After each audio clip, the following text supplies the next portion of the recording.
connected high, third eye open, you can't see it inside. My heart beats layers out of tune to wake you from your sleep. The mind connected high, third eye open, you can't see it inside. My heart beats layers out of tune to wake you from your sleep. The mind connected high, third eye open, you can't see it inside. My heart beats layers out of tune to wake you from your sleep. All starts in the mind. No matter how hard you grind, you'll never outrun the image yourself. You'll be fine with these words. I cast all past trauma from whence they came behind. Before the mind was still stuck in lowly vibes. That's not you, that's not me, that's not us. All energy laid to rest, ashes to ashes, dust to dust. The mind connect. Let me start it like this. We on another episode, guys, of season 2. Obviously, we here, guys, back again with another episode of the General Podcast, where we speak everything original and pivotal. Of course, guys, I have another smasher, another banger, and today, guys, we'll be talking all about relationships. We'll be talking about affection. We'll be talking about love. We'll be talking about cheating. We'll be talking about heartbreaks, all that kind of stuff, guys. I mean, all of us, we've been through this, guys. Through heartbreaks. You know, I'm one of those people. You know, I got my own fair share stories, you know, of all of these things. But today we're not here to talk about me. We're here with the one and only Mr. VW Moyo, Mr. Vuyo Moyo, the one and only, guys. Yo, welcome to the General Podcast, man. How are you feeling? I'm good. And you? I'm feeling epic, man. I'm feeling a little bit tested today, man, because I don't even know what to expect. You know what I'm saying? True. So glad you came on the podcast, man. Thank you for having me. You know what I'm saying? Thank you. I see you got a nice book here, man. Okay. Let me just put it out like this. Yeah. Guy, there's a lot of niggas I know who've been yeah. talking about writing a book. Okay. You know what I'm saying? But they've never ever shown progress. The first page. Yeah. You know, I've never seen such progress. So it's amazing to see someone so young, you know what I'm saying, writing a book, bro, about something that is so interesting, bro. I just feel like hopping onto it, Clara, but because I already know you, Vuyo, Yeah. please introduce yourself to the fans, man, to the people who don't know you, the watchers and everyone. Okay. My name is Vuyo. The W is for Walter. Vuyo Mayo. You know. Okay. Currently, I stay here in Kanana. All right. OEU. Okay. That's now originally I'm from Valrips. Okay. Yeah. Valrips. That's where I grew up most of my life. Okay. Came here Mokanana around, when was it? 2021. Wow, that's recent, bro. That's very recent. The The interesting thing is though, my parents actually stayed here Mokanana, right? Okay. And then we moved when I was about maybe 3 or 4. To Kanana? No, to Valrips. To Valrips. Yeah. Okay. And then like years later we came back. Okay. So how was the lifestyle local Valrips compared to? Let me not talk about compared to Kanana. Let me just say, how was the lifestyle local Valrips? Very, very functional. Very functional. Like how I grew up on it. There were a lot of. Here it's different, but then Ko Valrips. There were a lot of kids, they had dads, they had moms. Okay. Both parents present. There was not a lot of toxicity happening. As a matter of fact, if like only someone and then go Valrips, you would say this place is boring because like there's not much happening, you know. So it is very, very, very functional, and I would really say like a very healthy. Okay, at that time it was very healthy for a family orientated situation. I can just imagine what you're saying right now because I grew up in Free State. Basically, I was born in Cape Town, but then I grew up go Free State, go Odindal. It's a location based in somewhere in the Free State. But the town that I used to attend this gala at was Govelkom, right? And there was a period in my life when I lived Govelkom, and it was quite different there. So it's like the burbs. There's something like Valerie Sobo. So when you're talking about something that's like organized, I'm just thinking it just hits me and then comes back. I'm thinking about that place. Yeah. But it was very I can say organized as well, you know, because I don't know, but location. Let me put it like let me not put it in bad terms, but I'm just saying, okay, Kasi has a different way of breeding kids than than townships than most townships have. Yeah. So yeah, let me just bring it back to where we at. So growing up in Valrives, how did that groom you? And let me put it like that. How did that groom you into being who you are today? Because I can tell how you spent most of your life there to being who you are today. Okay, that's very interesting. I would say I was really able to spend time with myself because like there was not a lot happening at that place. So most of my time I was spending it alone. All right. You know, so that's how I got into this thing of self-introspecting, you know, reading. Like that was my thing. Okay. A lot. Even to this day, I'm that person. I really love my space. Okay. Yeah. Well, I grew up pretty much like you. I was a well-reserved person. Well, I was a quiet kid growing up, but I wasn't too much of a reader, you know. Okay. Like you are. You had your own space and you liked reading and that.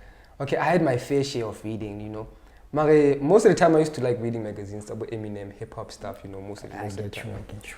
So how were you reading at that age, and how was that? What was it doing to you? How was it affecting your mind, and how was it affecting your childhood? Yeah, let me tell you something interesting. My actual first book I purchased. Wow. Like a magazine. Okay. Yeah, this what is this hip hop magazine? Yamamzansi already. Yeah, the Hype magazine. Hype magazine. Okay. Yeah. My like actual first physical read. Wow. Oh, that's dope. It's really interesting. There was a lot of interesting things in there. So I would say, like, what made me get into like reading so hard would be like listening to Nas. Damn, bro. Yo. So Nas there was this documentary on MTV, I think, and he was talking about how he wanted to improve his rapping skills. So he read a lot. And I was like, oh, that's very interesting. Yo, bro. And it is. That ignited that thing of like, I wanna also read. Yo, you know, okay. I also wanna read. It's interesting. It's really interesting. Yeah. Because now I want to ask you, what kind of books were you reading? Were they like psychological books, or were they like Greek mythology, or was it more religious kind of stuff, or was it just comics? Or okay, so at that time, I was still in primary school. Okay. So I was just reading like the typical novels, not really deep stuff. I started like reading those deep stuff like spirituality, psychology in high school, grade 9. All right. Yeah, grade 9. That's when I got into it heavy. Let's jump into high school, because high school is really interesting for me, at least. For a lot of us. Yeah. I want to know, how was your high school life like, bro? How was that like? Like let's go like grade 8 into Kenako High School. You feel like the feeling. Okay, first feeling. it was completely weird. It was weird. I was like, what the fuck? Damn. You know, I didn't like feel like myself when I was in high school, because like I felt so out of place and so insecure. Like, you know, when you go into that phase, right? You just no confidence, no like. I had friends, yeah, but then it felt like, you know, okay. I wasn't myself. Yeah, and I really wonder why, like, in high school, my confidence like took such a huge knock. Like I had no confidence, like that self-trust, that confidence. I really don't know why. Yo, bro, okay, let me take it. I don't know, but for most, I want to say for me, you know, because you said something about self-introspection, you know, and self-introspection is like, it's very important, because once you start introspecting yourself and start looking deep within, you seem to know what other people, how other people think, or how other people, it's easy for you to tell other people's behaviors. Isn't it interesting? Like the more you know yourself, it's the more you know other people. That's what I'm saying. That's what I'm saying. Yeah. Like the more you study yourself, is the more you know. Yeah. Okay. Why is this person doing this and this and this? And that. Okay, that's nice, bro. That's quite epic, though. I wanted to say, for me, I feel like my confidence level go high school. In grade 9, though. Okay. Because I changed a lot of schools. Oh, okay. So in grade 8, I was good. I was good. My confidence level was like fish. I don't even understand why, bro, because I was hyped as hell, bro. I was hyped as hell. Okay. I'm in high school and things are different. I'm gonna soon get like if it's us gay, you know what I'm saying? And I'll be able to chase whatever I'm chasing. Yeah. You know what I'm saying? And again, the other reason why my confidence was so high was because I had a lot of gents, gay, who were supportive. Okay. I was around a structure, go classy. We would kill every subject, bro. And I was, I felt like, okay, cause Gela, I'm that kid, subject wise, and also, fun wise. I was balancing everything. Then I changed schools. Grade 9. Then my confidence level just dropped because I was just all alone, bro. Like everything changed. Then I felt like I was suffocating. But we're not talking about that. I really get what you were saying. Since you're saying that you lost that kind of structure of confidence in high school, so how did you kind of regain it, or did you ever regain it at a certain level? I did regain it. Okay, can you tell us how you did that? How you got back on your feet? For me, the lockdown was like a huge blessing for me. All right. Yeah, it was a very, very huge blessing because like it afforded me that opportunity to just go deep inside of me. You understand? In high school, I studied a lot about meditation and spirituality, but then I never really like took it to practice. Applied it. So like it got locked down. That's when I just was like, okay, let me just apply this thing. And the more I went inside and the more I just discovered things about myself, that's how like slowly I began regaining that confidence, because those negative thoughts, those self-doubts would just quiet down. You understand that? I feel you, man. And also making music really like help with that confidence. Because like the more I was getting good at this doing this music thing, that's like the more confident I felt. And also the meditation. So those two things really like put me at that level. I was like, okay, wow, man. I'm good. That's a nice way of structuring it, you know what I'm saying? Because I feel like a lot of people don't know the power behind meditation. And the fact that you just pointed that out is a huge factor, because I feel like at some point we should just teach people about meditation, you know what I'm saying? Now I do a lot of meditation every morning when I wake up. Very, very I good time to do it. I take 30 minutes to meditate. Very good time to do you know what I'm saying? A very very spiritual person, but let me just ask you from your perspective, how would you explain what meditation is to someone who doesn't understand it?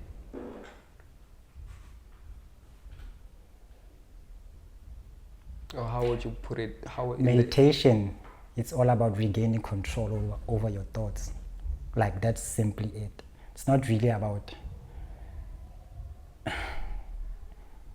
A lot of people think meditation is just sitting down and doing those type of things, trying to empty your mind or something like that. Really, like that's for me, that's the mind doesn't really function like that. The mind, in its true nature, it's meant to think.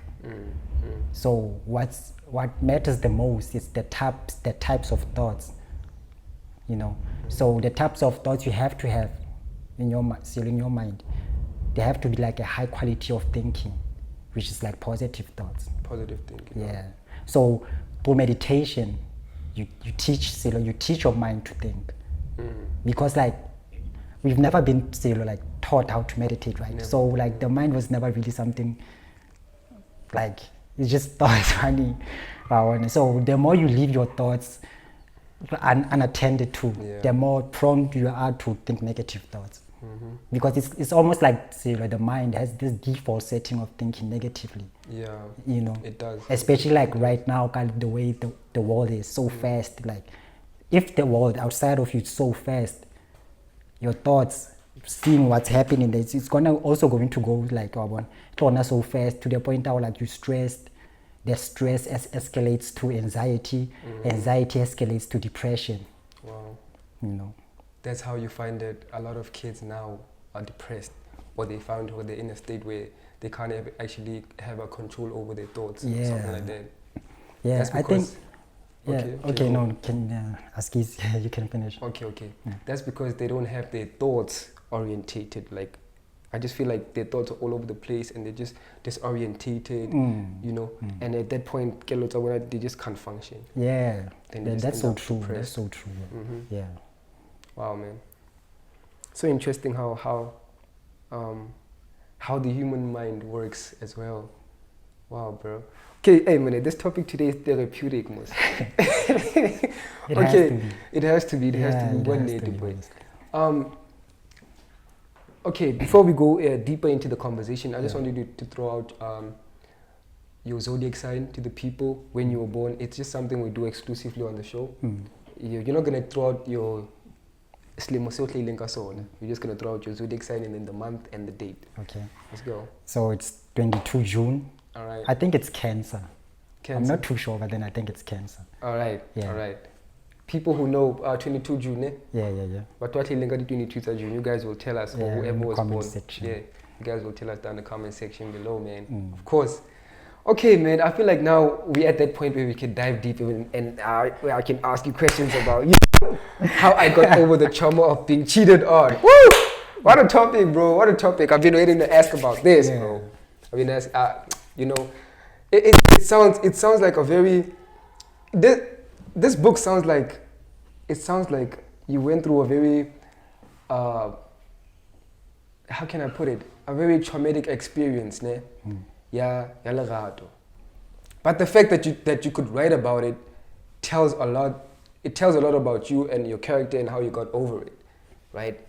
So now I just want to know, because I know that a lot of us, dog, we don't know how to deal with these things, especially if it's when it comes to relationships. Yeah, we're so bad at dealing with relationships. I'm talking about guys, basically. I don't know about the female side. I know that females have a fair share. But exclusively because me and you are both males, we guys. So I'm gonna ask you my side, bro. I got a lot of questions about relationships, basically. So thank you for giving me this opportunity, basically, to ask you these questions, bro. Okay, how did you get to writing the book? How did you get to writing the book? What was going on in your mind? Because I don't want to go to the relationship, but we'll talk about that. But when you wrote the book, what was going on in your mind at that point?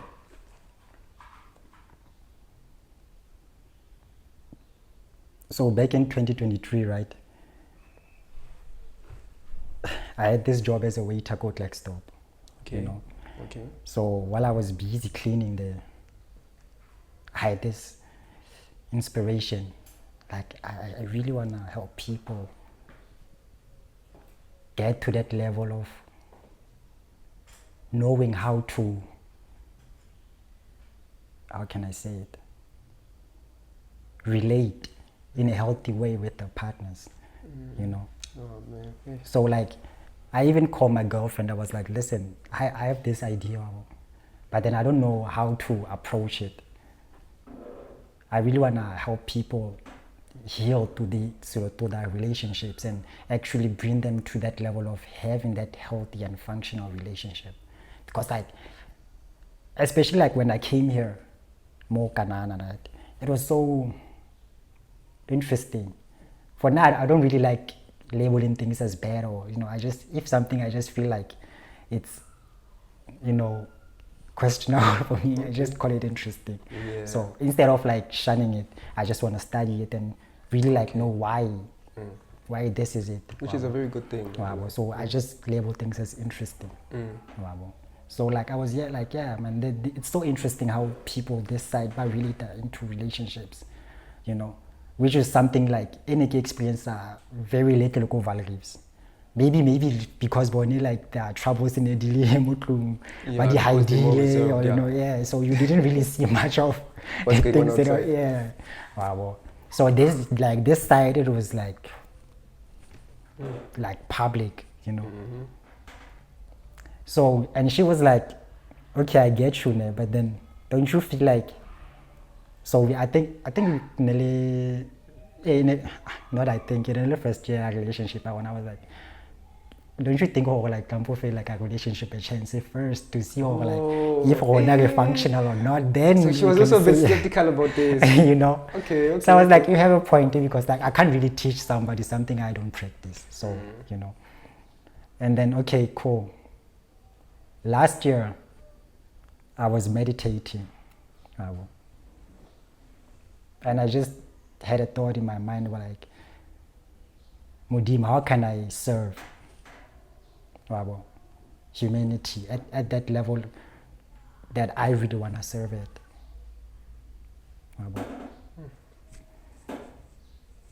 So I think a few days later, I thought as a waiter. How people get the relationships. I'm like, okay, cool. How would I go about it? Because like I can't really approach couples and like, you know. Okay.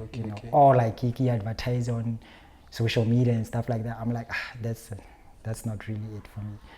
And another thing was starting a YouTube channel and start talking about these topics. About relationships. That would be a good way though of getting a message across. I really want to go into that space. Honestly, I really want to go into that space.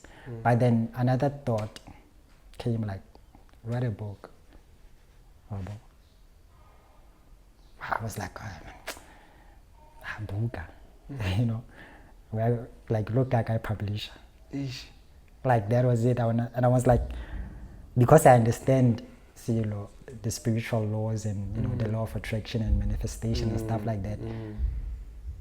You knew you were gonna find a publisher somewhere. It'll come, you know. So and because like I felt so inspired by this idea, I was like, okay, let me write it, you know. And then I just started writing. Funny enough, as I was in the middle of the book, that's when that opportunity still appeared on social media. See, this competition that's happening for publishers. If you have a book, I was like, man, I have to. You had to. So I just. That was the manifestation. You know, I submitted my manuscript. They liked it. They approved. And interestingly enough, so at the same time because so what if by the full version of the whole book, the ending? I'm not done. So if that pressure like I have to like focus so it's kind of like too laxed about it. So I have to focus. So like I began really focusing on these topics and stuff like that. As soon as I was finished, literally like as soon as I was finished, the following day, Kabang called like, yo, we would like the full book, send it to us. Like you just got done at the best time, boy. Oh, man, I think what you just said there about manifestation, the power of meditation and manifestation, because you knew that, okay, just because you had that information, not say you're gonna find a publisher somewhere. Yeah. I'm so glad you let that out because you're really teaching people, okay, how strong that meditation, how strong you use it for yourself, you know, knowing the basics, the basic laws of the universe and the basic laws of, you know, of that. Man, such a beautiful story. Okay, so let's jump into that. What was the cause of the relationship, right? Because a lot of us are in relationships, right? Okay. And we don't know how to deal with a lot of. Let me just put it like, there are certain arguments that happen in relationships, right?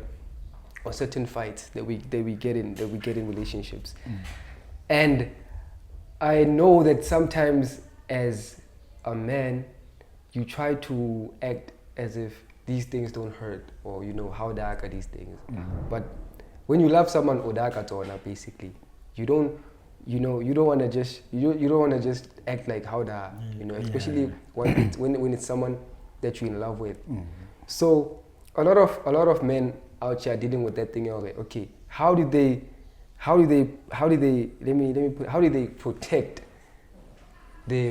protect themselves from being called Dinja, How do you protect yourself from being called, all those kind of negative words from the female, from the female perspective? Because no one we're fighting for this. It's like, I don't know. It's a battle between males and females in a relationship. Okay. It doesn't feel like a relationship no more. It just feels like a battle where you're fighting to be right. Who's fighting to be right, and who's wrong, and who's right, and all of that, dog. You know what I'm saying? So I just want to ask you, bro, from a man's perspective, how do you think a guy should handle himself in arguments, in times of arguments, and in times of despair, when you just feel like, hey, I'm just down right now, and I want to talk to her in a good way, okay. It's just anger. How do you just lay it down? So like when you started questioning, you started asking me about the relationship I talk about here in the book, right? Yeah. Well, so in the book I talk about 2 instances. Okay. Right.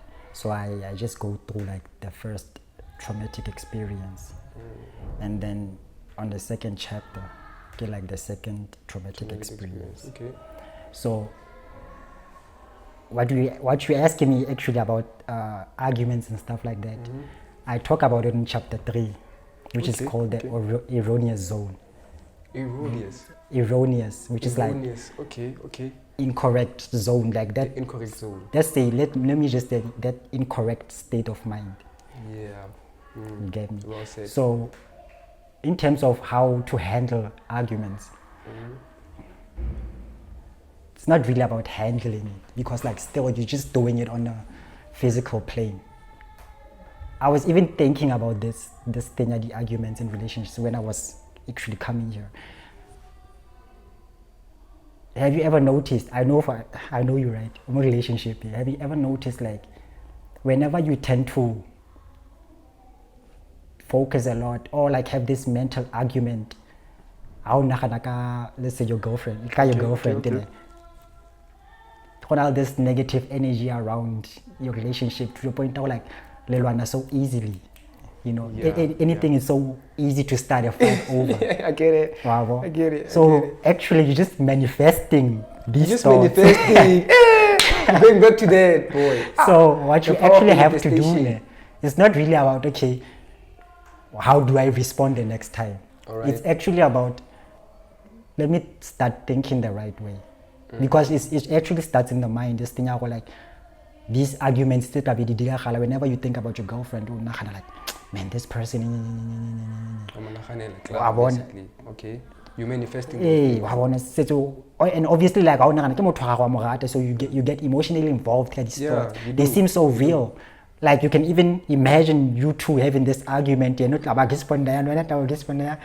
point of like, oh, now worked up. Can't you making it happen? The point like how so it just blows out. So actually it's all about in the thinking. Manifesting all these things. So you have to get to that level. You have to know how to think, because like once you get to that level, like whenever those thoughts still like, man, this person, stop yourself. Start thinking right. Thinking right would be focusing on her good qualities. Actually, man, this person can because like this and this and this and this, which is something I've always wanted in a relationship. That's why I'm still with this person. So you have to train your mind to think positively. Right, because it's so easy to go to the negative. It's very, very easy, especially because like people will never like act the way you want them to act. That like no matter how much you try or like try to put them in line, it really doesn't work. People will be people. And they have to be still an individual. They have to be unique so that they can express themselves at the highest level. So if you're trying to force them into this box, it's not gonna make the relationship beautiful in its essence. So it really starts in that thing. I was like, let me pause every time these thoughts of having arguments with girlfriend or boyfriend I have to pause and start shifting my focus and start thinking the positive qualities. Yeah, man, that's really interesting. That's really interesting. Honestly. Now, you broke it down really well. Okay, so I also have another question for the guys who are. Let me just put it like this: for the guys who are going through a very traumatic period right now. Let's just say someone maybe just during a few weeks ago. Or it is just yesterday night, you really texted, you know what, I'm done with you, Johnny, you know, where now you don't give me anything, so you know what I'm saying, it's also, you know what I'm saying, whatever, you know, traumatic experience he's been through, or shame that he's been put through love, you know what I'm saying. How do you respond to that? How do you suggest that someone actually heals from that traumatic experience? Okay. Firstly, understand you don't really have that control to keep a person in your life. And the more you fight for that control, the more you really push them away. Because like I say in the book, force, it's destructive in its nature. Especially in relationships, when you use force to get what you want, you're actually going to get an opposite result. Because nothing is forced in nature. But tissue failure. Okay. You know, nothing is forced in nature. I mean, you can't plant a tree right now and it's literally like expect it over like it the following day. It's unnatural. It's gonna take its time. So you can't really force it. So if let's say for the reasons, it's even actually cool if mutables the reasons. I think at least you know when I get close, I like just somebody I'll break up without saying anything. You know. Or find out or like, yo, this person is someone else, and like you left. Yeah, I think like finding out that someone is cheating on you like on your own, it's much more dramatic, man. It's much more traumatic. Like you just let me just say, you just been going through your WhatsApp or something, and then your nigga's just like, yo, man, I just saw your girl, hectic, and you're like, what? You know what I'm saying? Yeah, that's hectic. So how I would say, like you should respond to that situation is be careful of the type of thinking you're going to have during that time. Like that will be like the most crucial, that's the very, very crucial phase after finding out, because like obviously your thoughts is going to be negative. Yeah. And a lot of it is not really going to be projected onto her. It's going to project into you, because like you're gonna think thoughts of like, okay, nah, like I'm worthless, you know, I'm not good enough. What's wrong with me? Those type of thoughts, and it's gonna cause a lot of rage and anger. So what you want to do in that moment is actually go inside and really understand, or like you don't really have that control or keep anybody in your life. So if somebody leaves you, I would honestly say don't question the action. You know, think in that moment, or like, what do you want? Understand? Revert back to like kind of like that self-introspection thing. So do you wanna fight for this relationship?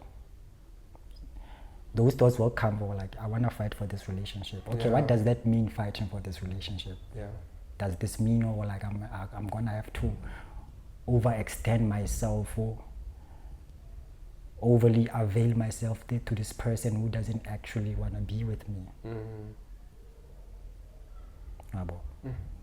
So in those action, you're actually going to lessen your value to the point where like you base literally your happiness on someone else. Yeah. You know, which is not really how relationships are supposed to be. Relationships are about giving, not getting. You know, because now it's like there's this bad stigma around relationships, and it's not only because a lot of guys want to blame it on females, really, and I don't want to. It's not that I'm a male self, ne? So I've witnessed a lot of misconduct, and let me just say, a lot of guys who are promiscuous, you know. okay.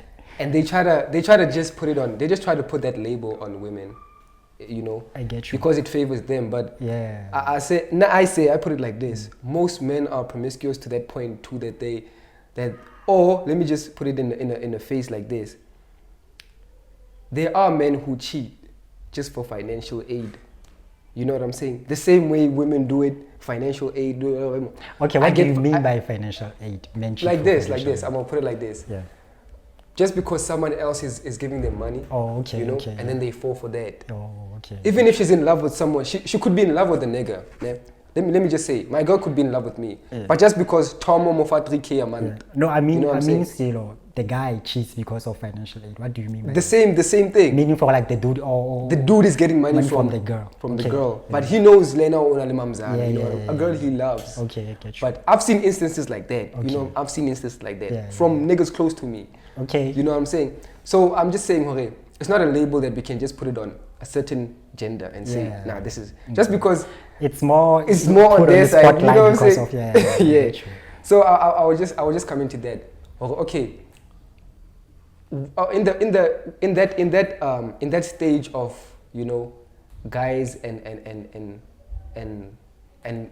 let me just say guys and girls cheating on each other because of, you know, certain objectives, you know, what do you think causes that in a relationship?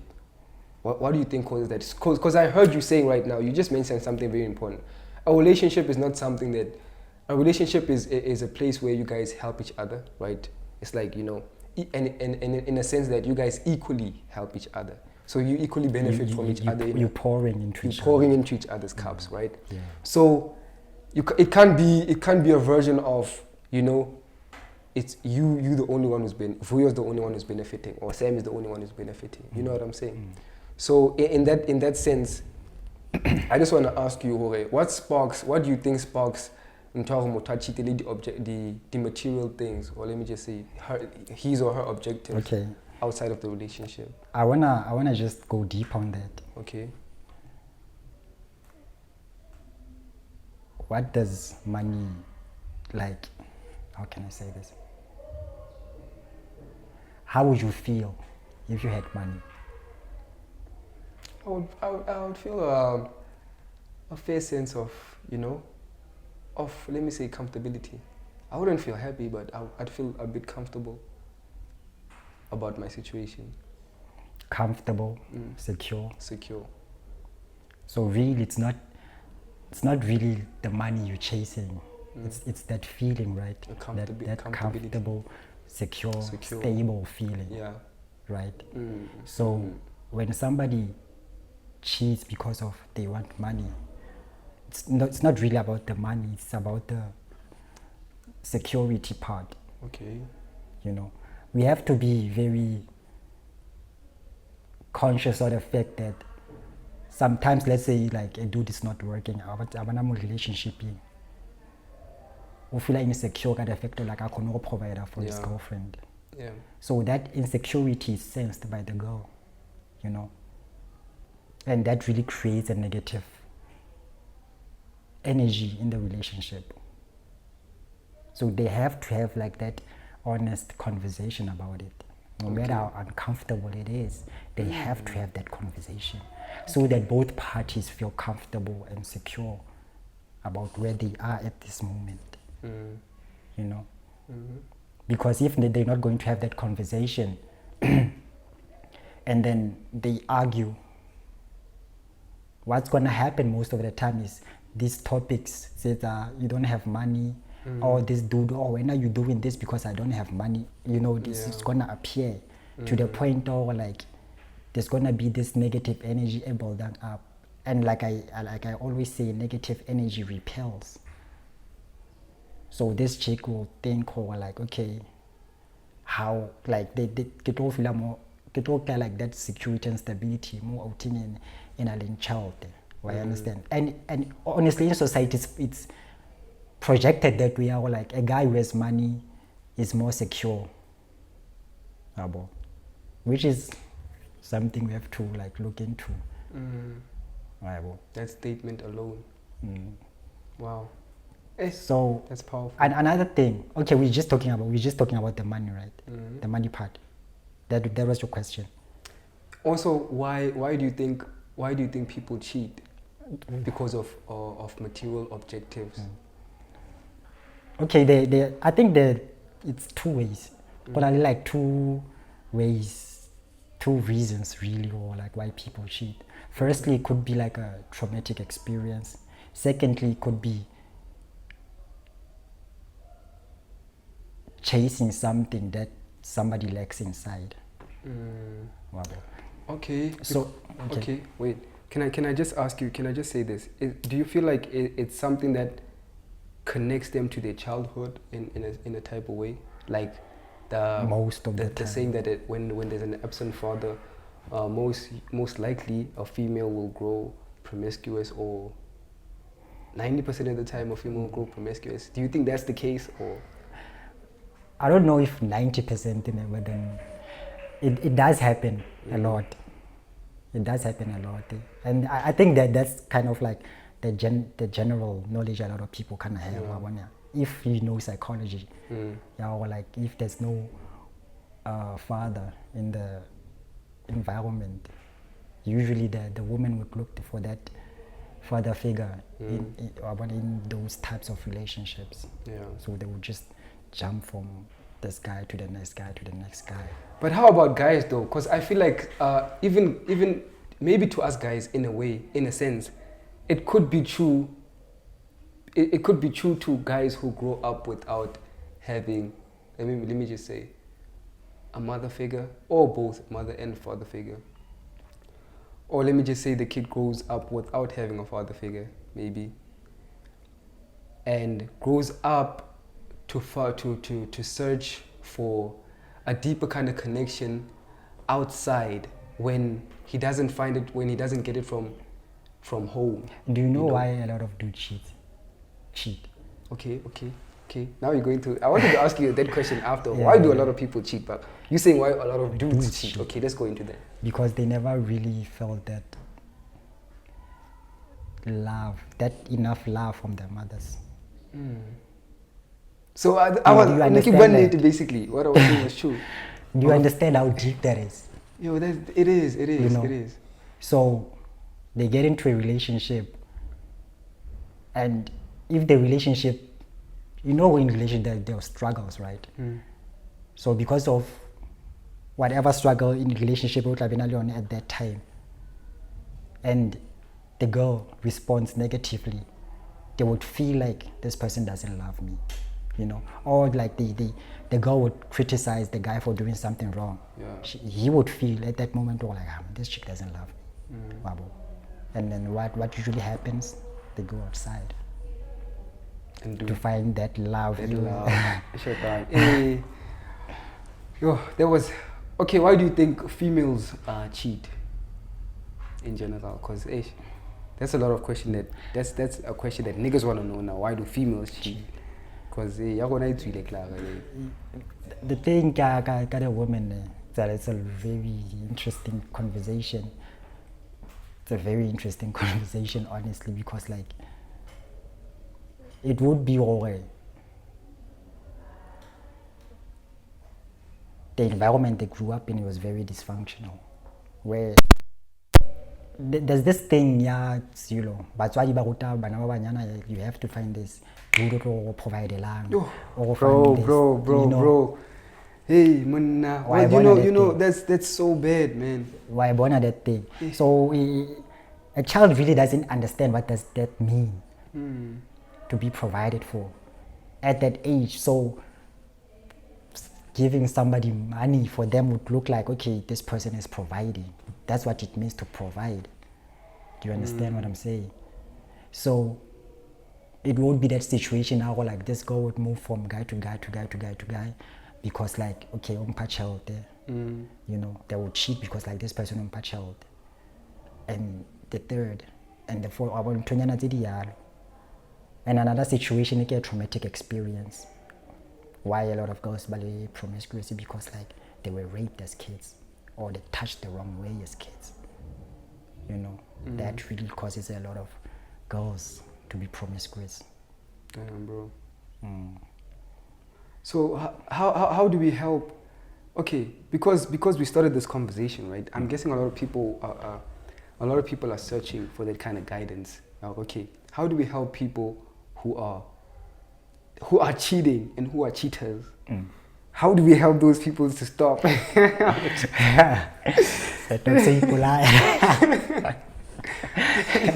How do we help? Yeah. You know what I'm saying? Those people to stop, to kind of, you know, how do you give advice to someone who's cheating? Ne?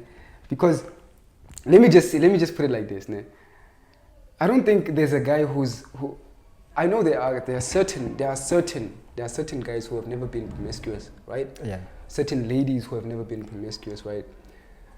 But in South Africa, it's very hard to find, you know, that kind of love. Or let me just say a person who's just well orientated and who's just reserved and who's, you know, who knows themselves, who knows their self-worth. Let me just put it like that. Who's not promiscuous, like, you know, who's for the streets, you know? How do you stop people from being cheaters? How do you help people? How do you set their minds? How do you shift their minds from that mentality of being a player or whatever, or being a cheater, and just putting them in that space of Remo? Just be mature, grow up, and just focus on your relationship, no matter how hard it gets for you. The first step is awareness. You have to be aware. Right. Firstly, for like, okay, what I'm actually doing is detrimental to me. Wabo. So you have to be that aware of like cheating is really a negative behavior. Because of like the way society is right now, it's normal. You know, it's normal to cheat. And it is, bro. Like, you know, especially for dudes, it's like even like people clap hands for that. But why do you think? Okay, for us guys, I really understand because just like from the beginning, we taught these bad things and we taught to look at a relationship in a negative way. We're being taught, as a guy, you have to have a lot of girls. Yeah. You know what I'm saying? Yeah. You have to. Where do you think that starts from? Where it starts from? Yeah. Is this okay? Let me say how. It's a statement of guys should have experience before they get into a more committed relationship, right? Because it's like I don't know why, but a lot of guys want to have this experience. Before I get to a certain level of being committed, I have to I have to like. Better when I own my 1,000.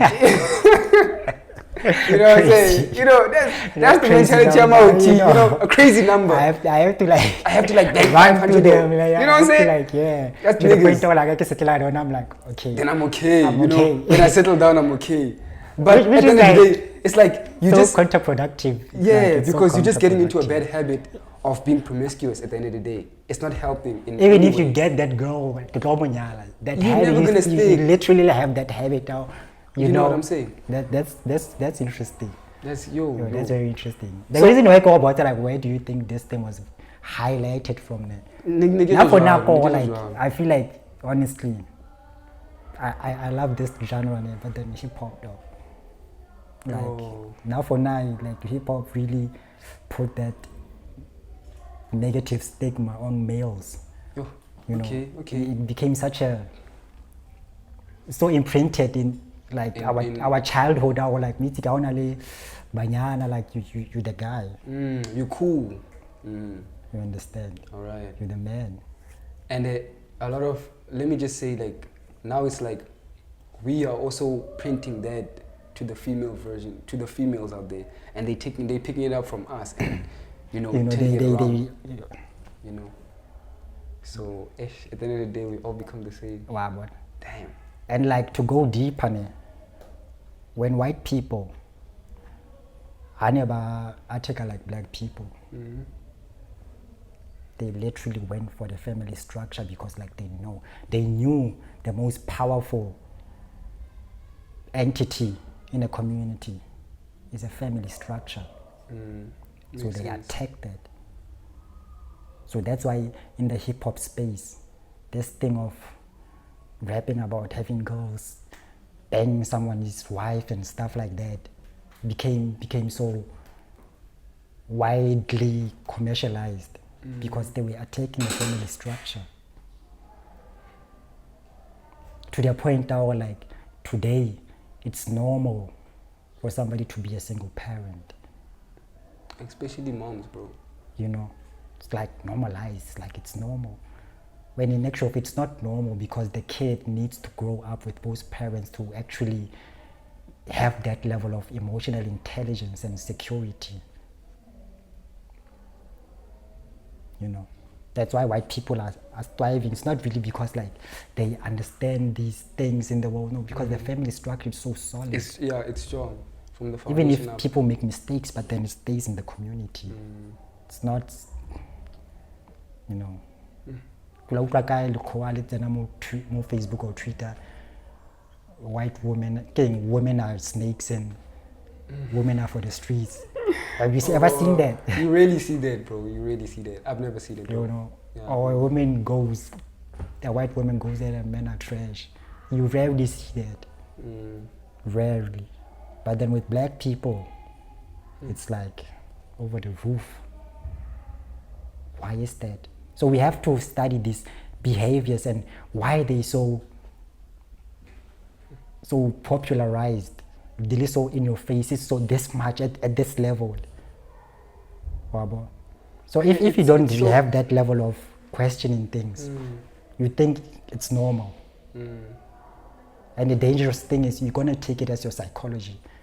So I'll relate that when I'm more about the females or dudes, you're gonna say, yeah, zero, masadi didn't know how, but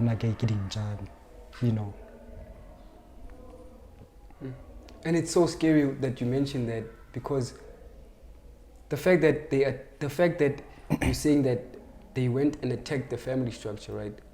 And it's probably the same thing that hip hop was doing, attacking that female structure, because sometimes I feel like there's a more godly essence, There's a more godly essence when you look at a female version, The fact that we come from females, the fact that you would 9 months say Kadana, and she's the one who takes care of you and all that, The love is mostly on the female side, right?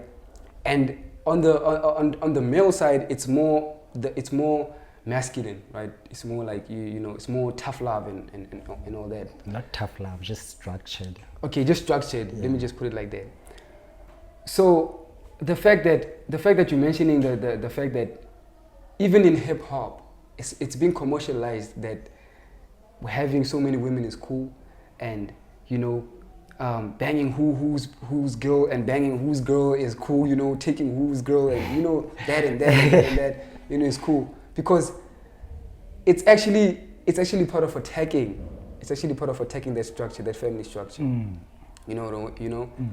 And you saying that is like it's showing me it's not just something that we do just happen growing up. It's not just something we just catch on. It's something that's been happening from a young age, but subconsciously. But now it's consciously happening. And is that you? Yeah, I'm sorry. Sorry about that. It's not really consciously happening. It's unconsciously happening because people are not aware of it. So they think it's their way of thinking and it's normal thinking. When in actual fact they don't really understand how they were taught these things. You get me? Yeah. Yeah. So back to this question, because I really wanna focus on. I really wanna know. Actually, I really wanna know. What's your suggestion? If we had a group of boys right now and a group of girls right now, wanted to know, how do we stop? How do we become better? How do we become better how do we become better as a society?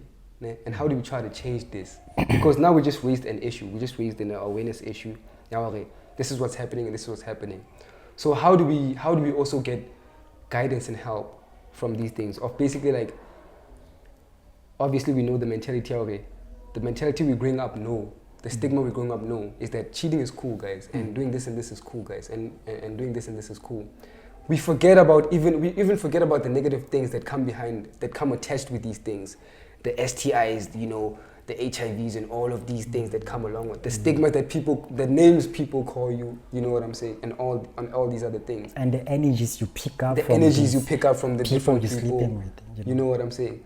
So how do we help people get away from that? How do we help people run away from that and try to be better?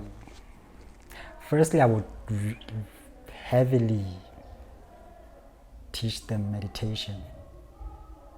That would be the first practice, because like, in order to change something, you first have to be aware of it. So I would teach meditation. That would be the first thing, teaching young kids how to think. People don't know how to think.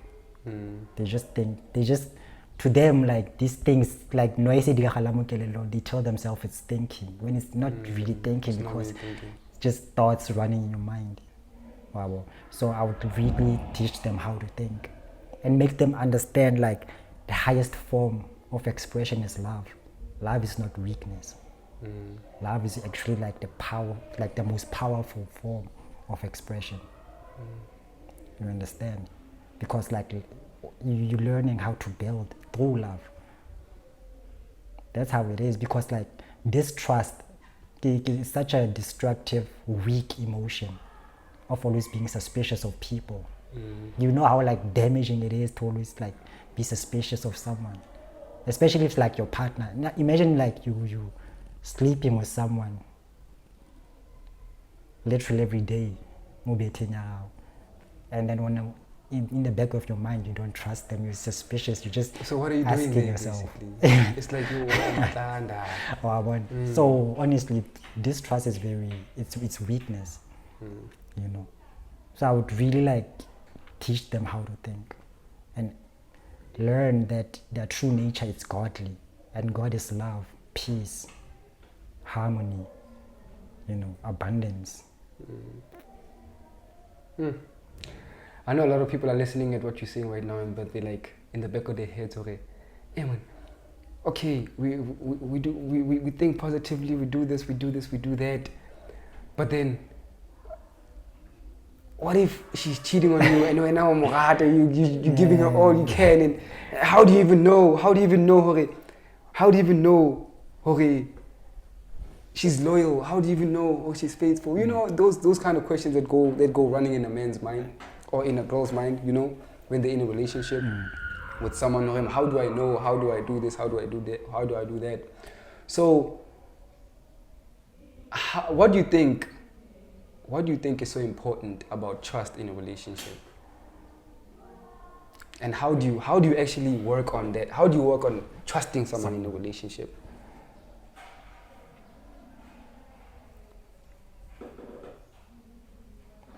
It's by understanding that relationships are about giving. So if you're going to say that I love this person, then you have to give trust. Whether that person does whatever they choose to do is really out of our control. We don't have like strings like more manipulating the behavior about. We don't really have that. So if you're going to enter into the space of relationships, you have to understand it's about giving. You have to give that trust. Is it also about risking? Because I feel like not knowing the outcome of the relationship is also kind of like you risking I don't know if I'm saying it right, ne?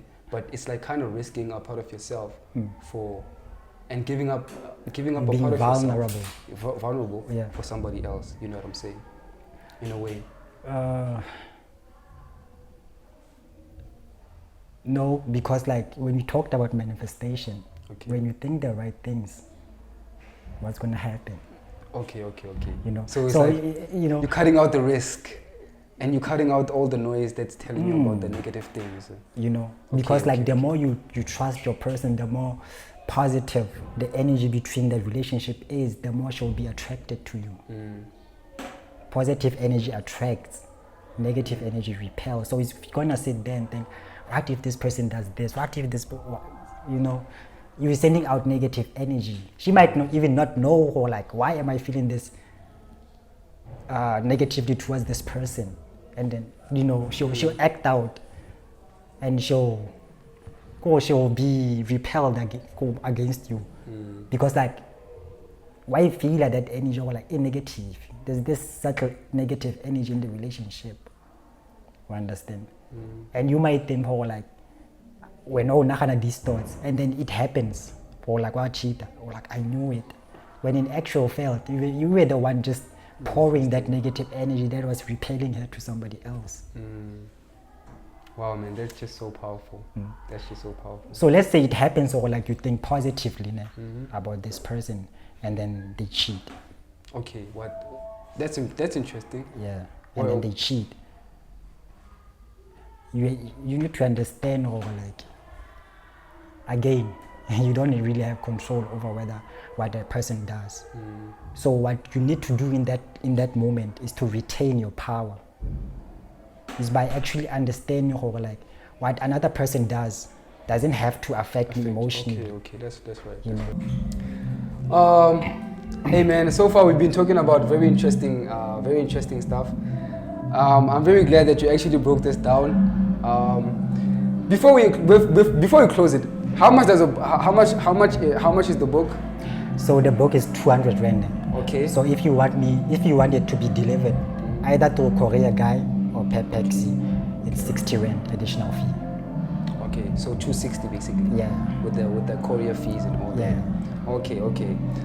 Could you just maybe a bit shed a little light on what you wrote in the book? Just summary 2 minutes before we close it on what's going on in the book. So that you can go ahead and buy it. So the first and second chapter, I talk about my personal experience of being cheated on. Okay. You know? So I break that down, how I went through it, how that made me feel. You know. And then in the third chapter, I talk about how I reacted to the trauma. You know, as opposed to healing it, I reacted. You know, so I break that down too, what happened, that type of stuff. You know. So in the final chapters, it's just practices of how to heal through that trauma. Okay. Yeah. I heard you saying you reacted. Were you reacting in a way where you didn't know what to do, or was that the traumatic experience you were going through? Yeah, there's a difference between reacting and responding. Okay. So reacting would be somebody does something, and then you give that same energy back. Oh, okay. You know? Okay. So responding is somebody doing something, and actually taking a moment to pause and think how you would want to, act back in response to that. Damn, that is so important, you know, because I feel like in context of relationships, that's what we should do in relationships. We shouldn't just act, we shouldn't just react, because reacting is the thing that kills most relationships. It's harder to respond. It's harder to respond than to react, because reacting is just easy, because you're just taking what they say, what they did, and coming back with the same energy. But responding takes a bigger person to respond. And you never really taught that. We never really taught that. Exactly. Can you imagine going to school for 12 years, or maybe like 15 or whatever, if you went to college and university, and nobody teaches you how to properly engage in a relationship? Bro, I think isn't that interesting? That is so interesting, man. I feel like it should be basic education as well. You know, how to be in a relationship, how to conduct yourself in a relationship, even like with people as well, bro. I think na nkai kwala ka by saying just treat the people, just treat your neighbor, or just treat someone else the way you'd want them to treat you. You know what I'm saying? Don't treat the next person in a way that you know or you wouldn't like being treated, you know, as a person as well. So even if you're in a relationship right now, guys, right now, you know, think about it before you react, before you know what I'm saying, or before you argue, or before guys, whoa, you know what I'm saying? Just stop for a minute, give yourself time to, you know, to respond, think about the situation, think vividly about the whole thing, you know, think even about the good times that you have with this person, because those things are even most important, you know, in times of, you know, shame and despair. So please make sure, Jorge, you think clearly about these things, and you think about responding in a positive way, like Vuyo just said, guys. Can I actually say something? Okay. Yeah. Relationships are about giving. Yeah. It's about giving, man. It's about giving, and you can't give something you don't have. So important, bro. So if you're going to trust your person, firstly learn to trust yourself. Yeah. Hey, even self-love, boy, goes back to that, man. So you gotta love yourself. You gotta love yourself before you can actually give that love, bro. So most people don't even know. So it's actually building that relationship with yourself first, bro. And that's through meditation, and you know, these practices can actually teach you how to go back into loving yourself, so that when you enter into the space of relationships, you have so much. Your cup is full. Your cup is full already. You can just give. Amen. Vuyo, thank you so much, man, for the time you spent with us today. It was such an honorable moment to hear about you, your story, and for you to, you know, shed a little light on, you know, how to do the practices, on how to become a better person in a relationship, and how to, you know, be a better partner, and how to be a better individual, you know, giving back to this world, guys. Don't forget, relationships, guys, are about giving, and you cannot give what you don't have. Guys, next week, meet us the same time, same place, guys. And you know, this is the second episode of the Gen Pod. Obviously, guys, find Paradox SA on Facebook and on all platforms, on Twitter, on all of those platforms, guys. We love you. Find us here next week, same time, same place. We out.